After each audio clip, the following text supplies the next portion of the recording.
mate, 40 here. So the news is overwhelmingly what bureaucracies report. Your weather forecast, right, it comes from government weather forecasting. Now, that government weather forecasting can be repackaged by private services, but it ultimately comes from a government bureaucracy. And so when the news media says that claims of migrants eating pets in Springfield, Ohio, has been debunked, they mean that according to bureaucracies in Springfield, Ohio, they have no credible reports of migrants eating pets. Now, why does the news rely so heavily on the reports of bureaucracies? Because they can't get sued if they simply report what's in a government document. Right? If the news just tells you, according to Springfield Police, according to Springfield City Manager, right, according to this news release from the city of Springfield, right, they can't get sued for that. And so the business model of the news overwhelmingly depends upon basing it on bureaucratic responses. And so the news media doesn't declare the shooting at Donald Trump an assassination attempt until a government bureaucracy has conducted an investigation and come to that conclusion. And there are many benefits and weaknesses from an epistemics perspective with this approach, but it's essential for the business of news. Right? You don't want to get sued. And you're not going to get sued if you simply report what's in a court filing, or simply report what's in government bureaucratic paperwork. And so the news media has gone above and beyond that, and the great news media go beyond bureaucratic reports. Right? They've tracked down the original Facebook post of a woman who said she heard third hand about somebody's cat being taken and eaten, and that's good journalism. So I think it's an important story whether or not what Donald Trump and J.D. Vance has said is true. Migrants eating the dogs, the cats, people's pets in Springfield. But I'm not sure you can really say the news has been debunked, that that's going on. Said you can perhaps more properly say there's no evidence that this is true. And reports from constituents don't count as evidence unless you have evidence backing up their reports. So J.D. Vance says he's heard from constituents that this is true. It doesn't mean that this is true. But then if you have photos, and Chris Rufo published a photo that looks like two cats being barbecued, but it's not clear. So you might have some evidence there.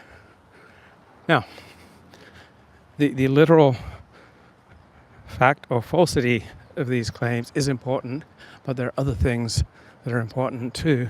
That is, how has the arrival of 15,000 Haitian immigrants affected life for the residents of Springfield?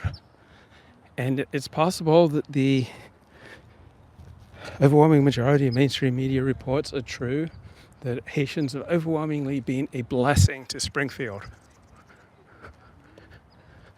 And so I'm curious, are they overwhelmingly earning their own way, or are they overwhelmingly on welfare? Because generally speaking, most immigrants, right, go on welfare.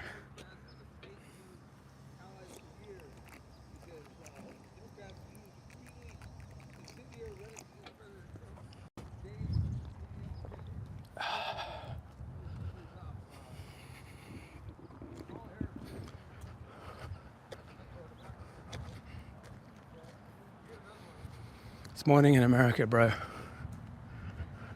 So I'm really enjoying Megyn Kelly's show. right? She went live for 2.5 hours after this latest Trump assassination attempt. She had great guests on. She had Rich Lowry, the editor of National Review. She had various experts in law enforcement, Secret Service. Right, she had Susan Crabtree, who's broken a lot of stories for, I believe, Real Clear Politics about Secret Service ineptitude. So then she followed up with another great show yesterday, right, understanding the latest Trump assassination attempt. Oh, thirsty boy.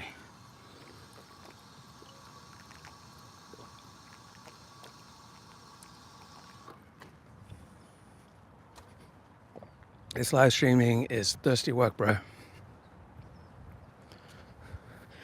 And a lot of interesting points raised by Megyn Kelly, that this latest Trump assassination attempt, right, the would-be assassin has ties to Iran. So we know that Iran wants to assassinate Donald Trump. We have that report from a government bureaucracy. And Eric Trump wondered out loud on Megyn Kelly's show whether there's a mole inside the Secret Service who is feeding information to these would-be assassins. Right? Eric Trump raised that. It's not a ridiculous question. How did this would-be assassin know to hang out at this particular spot for 12 hours where he would have gotten a clear line of sight on Donald Trump? Now, right-wing media doesn't emphasize the following. Donald Trump has been urged to change up his golfing routine because protecting Trump on a golf course is quite difficult. And Donald Trump hasn't accommodated the Secret Service. So, yes, Donald Trump did do the equivalent of wearing a super short skirt, right? He played a role in making himself a more vulnerable target. Right, the Secret Service tried to argue him against doing these big outdoor rallies because they are more difficult to protect than an indoor facility.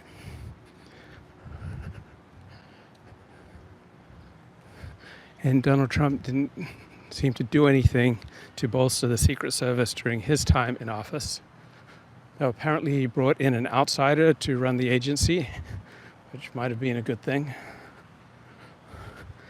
And what usually happens in these situations with government bureaucracies, they get more funding, but they don't necessarily become more competent. So at the beginning of a book on the Secret Service by Carol Leonig, she quotes a guy whose lifelong dream was to work for the Secret Service, and he did work for the Secret Service for at least 2 decades, and then he was talking to a Navy SEAL, and he wanted to know the Navy SEAL's perspective on the Secret Service. And the Navy SEAL said, well, if anyone's serious about killing the president, you guys will pose very little obstacle.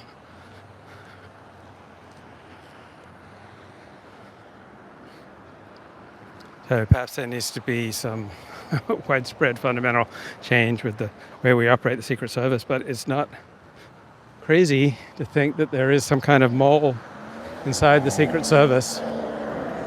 Right? The Secret Service ineptitude has been so immense that it's not crazy to think that there's some kind of mole inside the Secret Service who is assisting these would-be assassins of Donald Trump. Okay, let's look at the chat. First one in, the debate and the Republicans. I think the GOP realized that they're most popular among their base with Facebook boomer memes. Debates are beyond the capacity of their supporters. Well, the average IQ in America is 97. So you want to be able to reach low information voters, low propensity voters. And for the first time in a century, low propensity voters are more likely to vote for Donald Trump than to vote for the Democrats. So yeah, the GOP definitely wants to appeal to low propensity voters, low information voters, people for whom this is not a top 5 or even a top 10 priority. in Donald Trump is excellent as the parole whisperer, right? He's excellent at speaking to people with a 90 and a 95 IQ.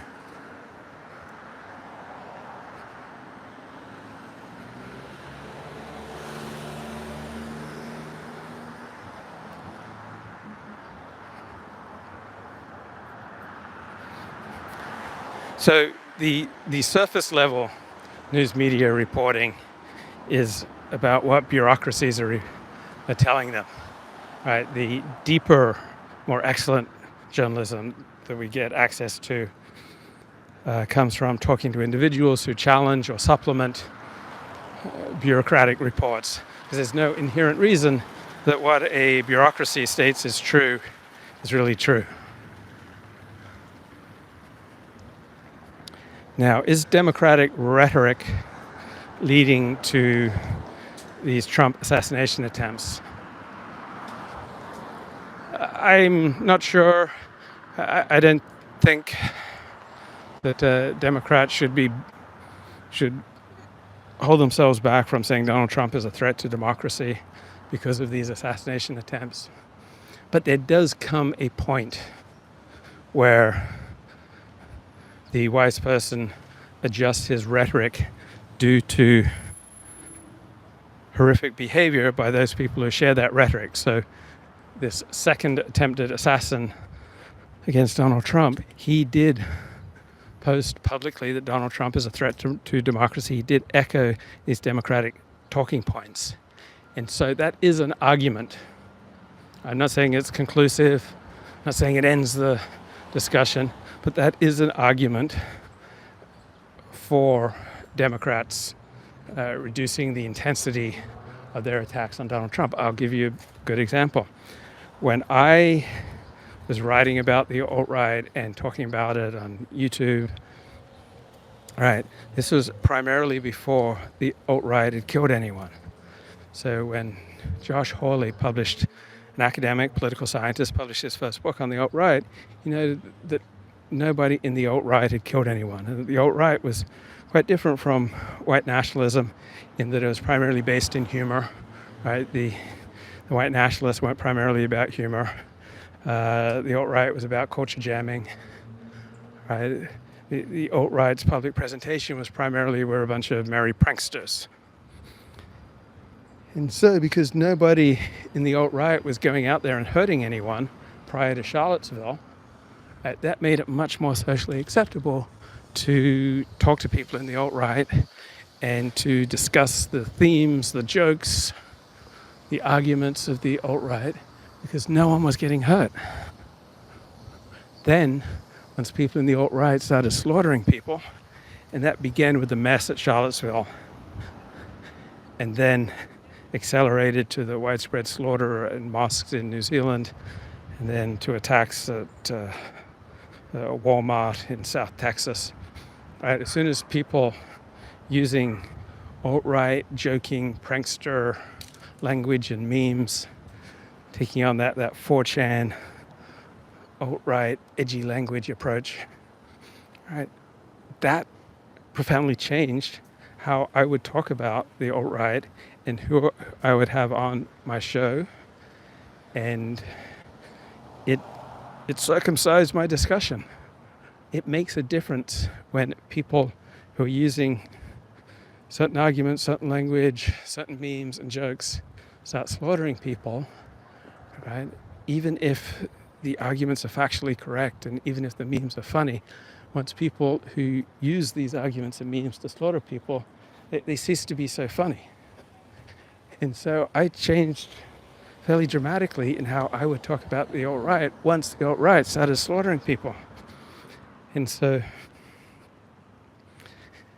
if this talk and rhetoric that Donald Trump is a mortal threat to democracy and electing Donald Trump will be in the end, and it leads to more assassination attempts and to more violence, right? For the wise, thoughtful person, that does change how you talk. It certainly affected how I talk. The alt-right ceased to be funny when its advocates went out there and started slaughtering people. right? That makes a difference, right? If in the name of the Great Replacement, you have people going into shopping centers and supermarkets and mosques and slaughtering people, then the wise, thoughtful, pro-social, concerned citizen, right, is going to change his attitude with regard to those memes and those jokes. And so that will happen for thoughtful people who consider Donald Trump a threat to democracy if we have more of this horrific behavior by those who are echoing their language. Right? You can have language that's 100% factually accurate, 100% epistemically sound. You can have jokes that are 100% funny. Right? You can have devastating memes.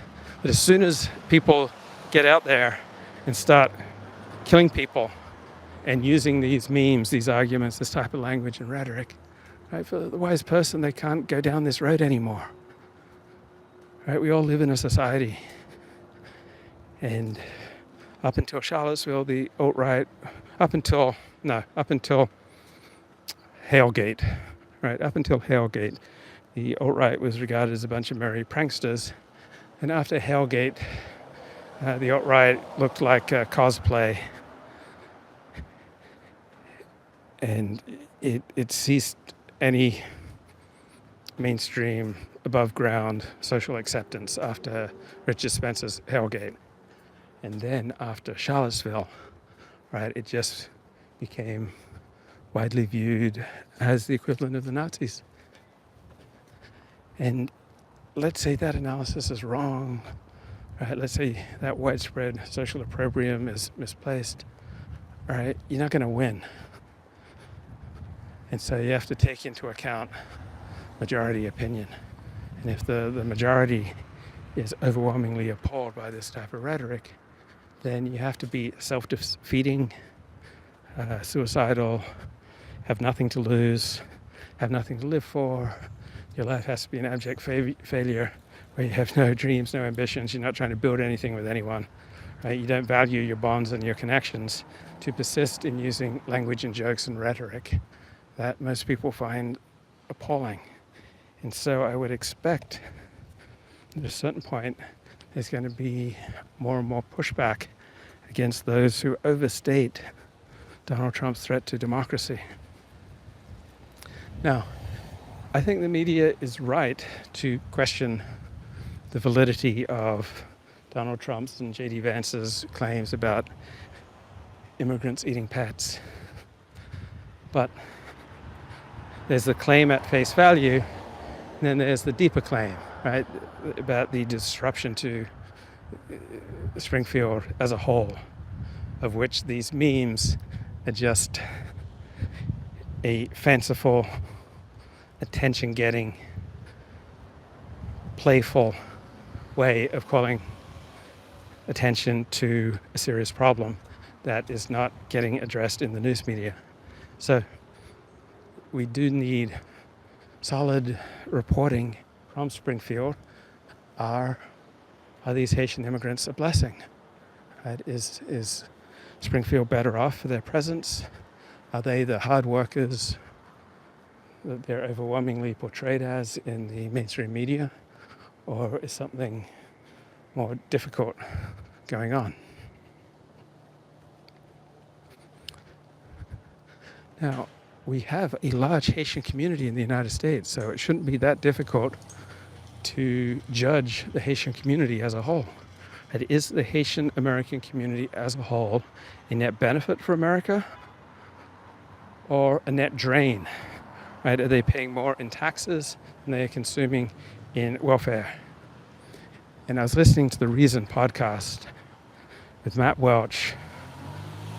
I think it was about the 35-minute mark of the latest episode on the debate between Trump and Kamala Harris. And he said, it's just obviously true that every immigrant group has assimilated to American norms by the third generation. And he stated that with absolute assurance, that no person who is interested in the facts could even question his statement. It's just self-evidently true that the same things that they're saying about Haitians now, they were saying about J.D. Vance's ancestors who came over from the old world 2 centuries ago. And that's obviously false. Right? African Americans have not assimilated to American norms. Right? They have far higher poverty rates, out of wedlock rates, STD rates, crime rates, welfare dependency rates, low education rates than your average American. And African Americans have been here since the 17th century. It's such an obviously stupid, unfactual, non-empirical, completely bogus, false claim. Also, Mexican Americans, right, 3rd generation, 4th generation, right, they are not overall, right, at American norms of educational attainment, wealth attainment, welfare dependency, contributions to the tax base versus welfare dependency, crime rates. Right, they're not the same. This is after 3-4 generations. And what we do find with various groups, people only assimilate in the most superficial ways. Right? Japanese Americans overwhelmingly have life results that are more similar to the life results of the Japanese in Japan.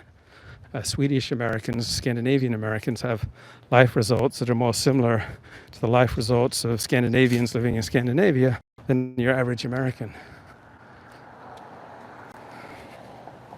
African Americans have life results in many ways that are more similar to the life results of other people in their home nations in West Africa.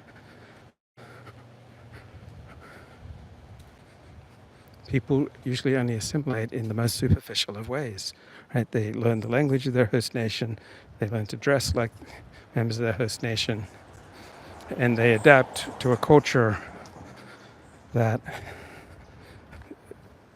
fits their level of IQ. So people with below average IQ, they adapt to low IQ American culture, right? Sports and low IQ movies and TV, right? That's low culture. And going to art museums and reading serious books, right? That's high culture. And it's high culture that's only available to people with an IQ above 110. So this big assimilation myth is really unclear thinking. People usually don't assimilate except in superficial ways. They overwhelmingly tend to have life results that are more applicable to the type of life results people are getting in their home nation.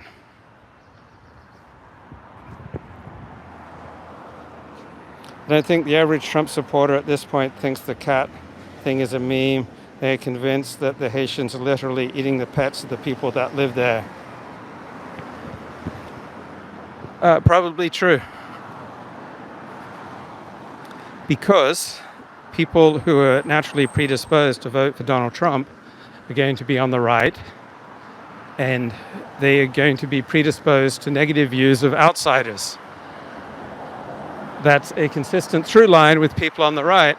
Right? They tend to be much more skeptical and to harbor many more negative attitudes towards members of outgroups than people on the left. So people on the left are much more open to cooperation and socializing with members of outgroups than people on the right. And there are going to be some situations where cooperating with an outgroup is to your advantage, trading with them, socializing with them. Right? You learn from them, you are able to trade applicable skills and goods and services. Then there are other situations where the outgroup is a danger to you and you'd be much better off with a xenophobic police state. So it all depends on the situation. So are the Trump supporters who view the cat memes as literally true, that the Haitian immigrants are eating the dogs, eating the cats, eating the pets of the people who live there?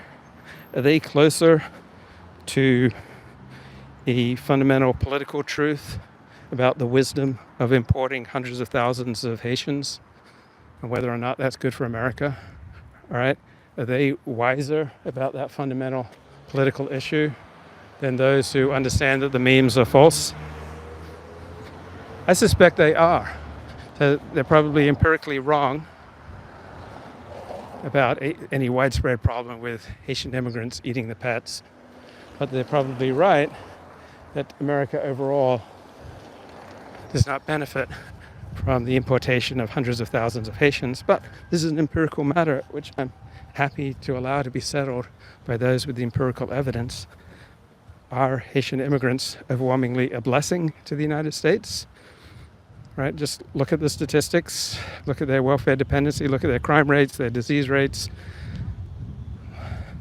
look at their innovation and entrepreneurial rates. Right, is it better than the average American or is it worse?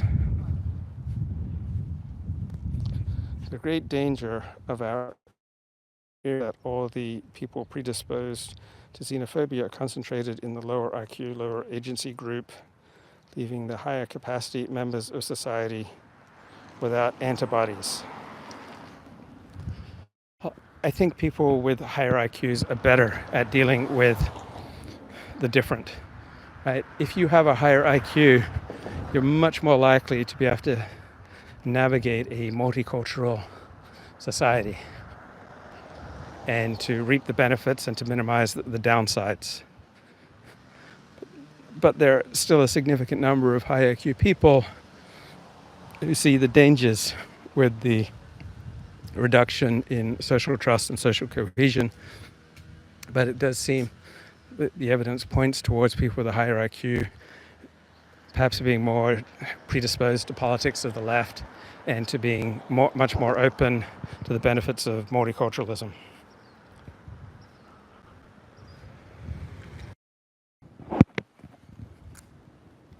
G'day mate, 40 here. So why do liberals and lefties love Islam?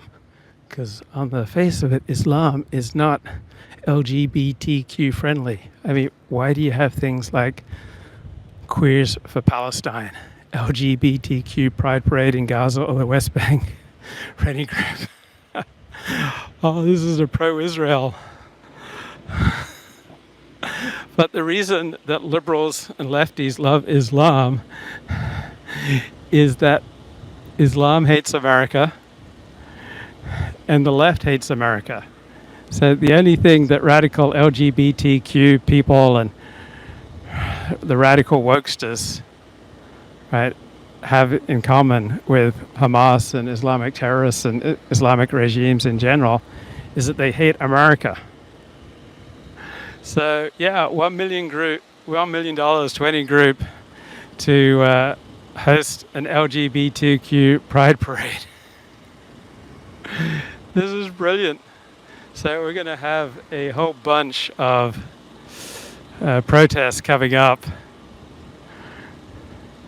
And these are Jewish groups hiring Mexicans to drive these trucks around. We're going to have a whole bunch of these pro-Palestine, anti-Israel protests here at UCLA soon, because classes will be starting in about a week or so.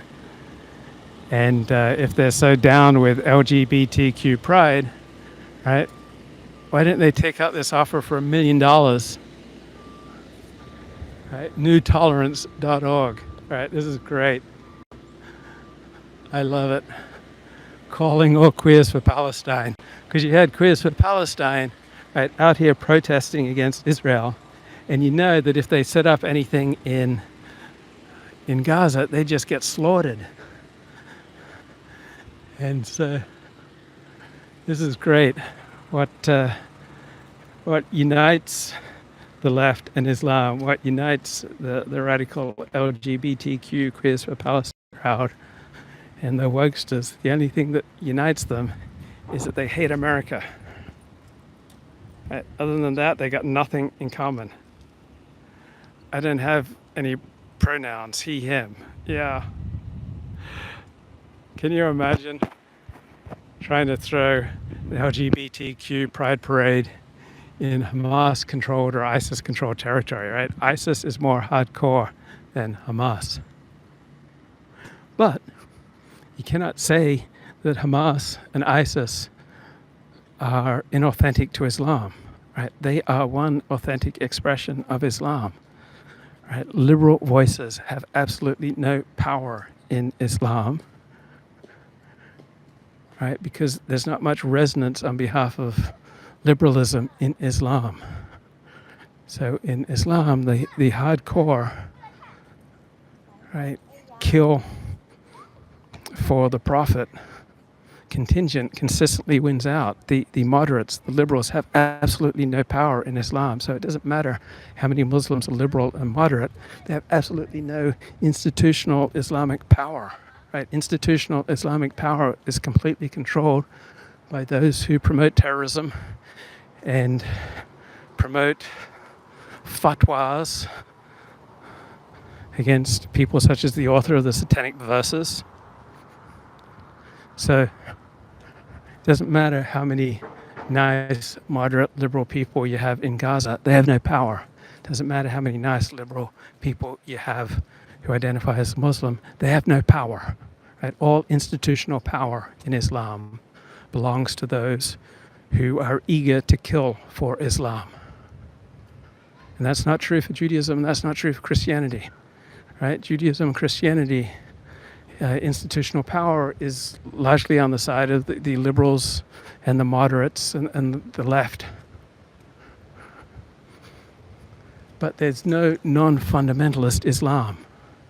Right? There's no institutional form of Islam that does not hold that every word of the Quran came from God.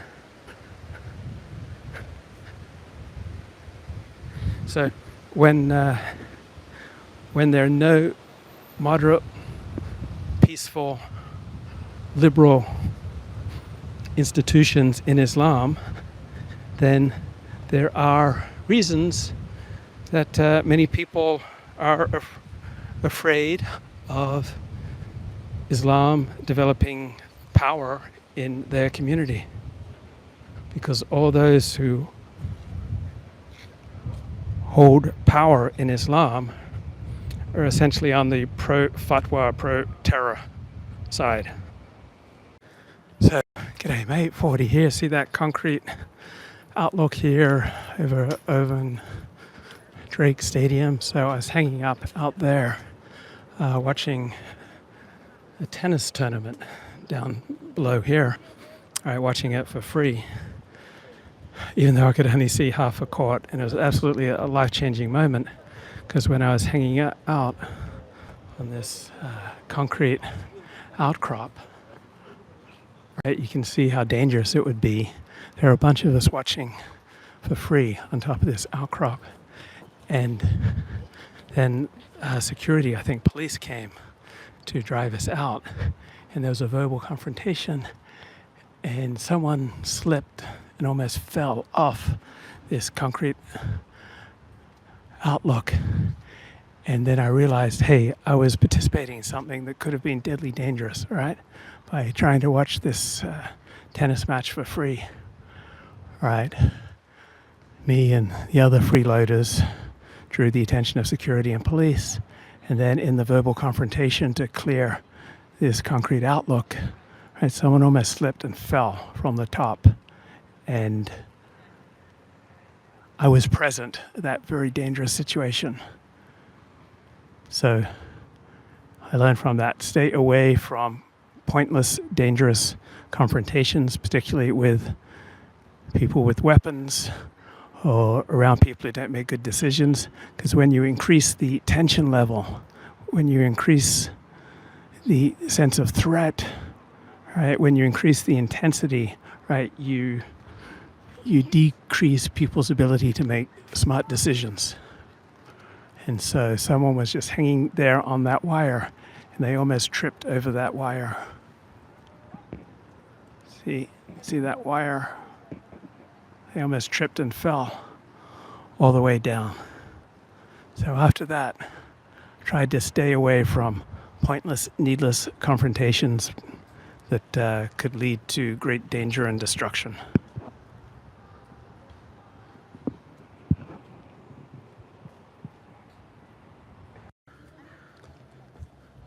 G'day mate, 40 here. One of the things that shocked me when I moved to the United States in 1977 is the large number of obese people.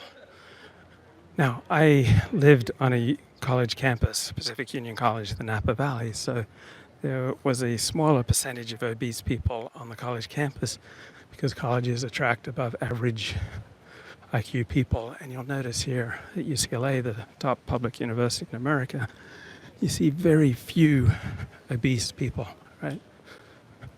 90% of people are slim, healthy, right? Very few people have large numbers of tattoos, extreme body modification, playing around with trans identity. Almost nobody smokes. So I remember going back to Gladstone in central Queensland, Australia, after high school, and I was kind of stunned by the large number of people who smoked. Right? That was unknown among my peer group, who were largely children of university professors and the like. So you see almost no smokers here at UCLA, almost no fatties, almost nobody with high numbers of tattoos. So smoking, obesity, tattoos, right, these are all symbols of lower class dysfunction. And another thing that you notice here on the college campus is there's no sense of dread. Right? You walk down a typical street in Los Angeles and there's much more of a sense of dread. There's much more of a chance of people, young men of a particular group who are looking for a confrontation, looking for a fight. Right? When you walk around the university campus, nobody's looking for a fight. It's a very peaceful atmosphere, because the smarter you get, the more you find people looking for win-win solutions. So when you and another person are heading for a collision, all right, in most parts of LA, right, you're much more likely to get into a physical confrontation, such as on public transportation. Right, on public transportation in Los Angeles, there's a tremendous sense of dread. There's a high number of mentally ill people and dangerous people looking for pointless confrontations, and people engaged in destructive behavior who don't have much to lose. Well, if you're a student at UCLA, you have a lot to lose. You have a bright future ahead of you. And so when you and another person are headed on a collision course, right, people get out of each other's way. There's just no sense of threat, dread, menace. All right, nobody's looking for a fist fight. So with a lower IQ group of the same age, you'd find a lot more people who smoke, who are looking for a pointless fight, looking for needless confrontations, who are covered with tattoos, who are obese, right, and who make consistently reckless decisions. But if you've got something to live for, right, if you've got a reason why, then you can overcome almost any obstacle. Right? If you're a smart person, you avoid pointless feuds. Right? You don't get the sense as you walk around the university campus that people here are looking for pointless feuds. That wasn't a thing when I attended UCLA. Let me get into a pointless feud with my professor, with my fellow students. Of course, it happens at times, but it's so much more rare than, say, on public transportation in LA, or even in a synagogue in LA. Right? Jewish life is very intense. A lot of people get into pointless feuds. But on a university campus, right, there's just no sense of dread, no sense of danger. There's no trash lying around. Everything is kept up in sparkling, neat, clean fashion. People avoid running into each other, hitting each other, needlessly provoking each other, because people see themselves as on a magnificent path.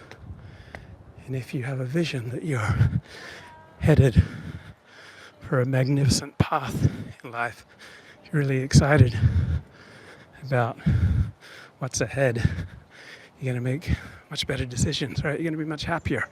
And I define happiness as looking forward to the day ahead. If you look forward to the day ahead, the month ahead, the year ahead, when you're at America's top public university, very likely to feel that the world is at your feet. It is a much more academically demanding, academically prestigious place compared with USC.